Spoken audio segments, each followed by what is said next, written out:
Iran ও ইসরায়েলের মধ্যে চলমান সংঘাত ষষ্ঠ দিনে গড়িয়েছে, যেখানে উভয় পক্ষই একে অপরের ওপর হামলা অব্যাহত রেখেছে। এই পরিস্থিতিতে ইরানের সর্বোচ্চ নেতা আয়াতুল্লাহ আলী খামেনি ইসরায়েলের প্রতি কোনো আপোষ না করার হুঁশিয়ারি দিয়েছেন।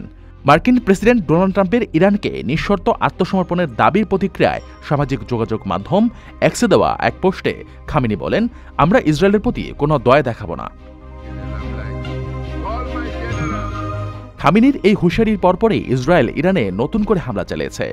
রয়টার্স ইরানি গণমাধ্যমের বরাত দিয়ে জানিয়েছে, ইসরায়েল তেহরানের কাছে একটি ক্ষেপণাস্ত্র উৎপাদন কেন্দ্রে হামলা চালিয়েছে। এছাড়া তেহরানের ইমাম হুসেন বিশ্ববিদ্যালয় ইসরায়েলি হামলার লক্ষ্যবস্তুতে পরিণত হয়েছে। এই প্রতিষ্ঠানটির সঙ্গে ইরানের ইসলামিক রেভলিউশনারি গার্ড কর্পসের IRGC সম্পর্ক রয়েছে বলে জানা যাচ্ছে।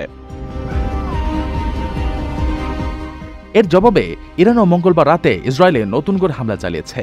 হামলার আগে ইরানি কর্মকর্তা তেল আবিবের বাসিন্দাদের সরে যাওয়ার আহ্বান জানান। ইরানের ইসলামিক রেভলিউশনারি গার্ড জানিয়েছে, তারা ইসরায়েলি বিমান ঘাঁটি লক্ষ্য করে ফাত্তা-1 নামের হাইপারসোনিক মিসাইল ছুড়েছে।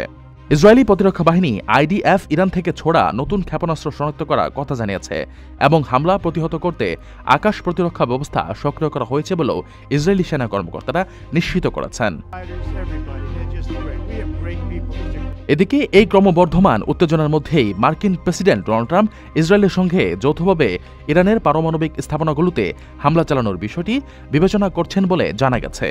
গত 4 দিনে যুক্তরাষ্ট্র তাদের বিভিন্ন বিমান ঘাঁটি থেকে অন্তত 30টি যুদ্ধবিমান ইউরোপের বিভিন্ন এলাকায় সরিয়ে নিয়েছে, যা এই অঞ্চলে সম্ভাব্য সামরিক প্রস্তুতির ইঙ্গিত দিচ্ছে।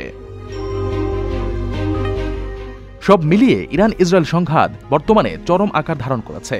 উভয় পক্ষের প্রতিশোধমূলক হামলা, ইরানের সর্বোচ্চ নেতার কড়া অবস্থান এবং যুক্তরাষ্ট্রের সম্ভাব্য সামরিক পদক্ষেপের ইঙ্গিত এই অঞ্চলের স্থিতিশীলতাকে গুরুতর হুমকির মুখে ফেলেছে।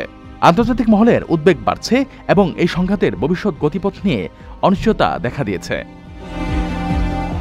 আপনার স্বপ্নগুলো আকাশ ছুবে প্রবাসীর হেলিকপ্টারের মাধ্যমে। বিয়ে, জন্মদিন অথবা যে কোনো বিশেষ প্রয়োজনে হেলিকপ্টার ভাড়া করতে যোগাযোগ করুন স্ক্রিনে দেয়া নাম্বারে। প্রবাসীর হেলিকপ্টার, নিরাপদ ও সাশ্রয়ী বাহনের বিশ্বস্ত নাম।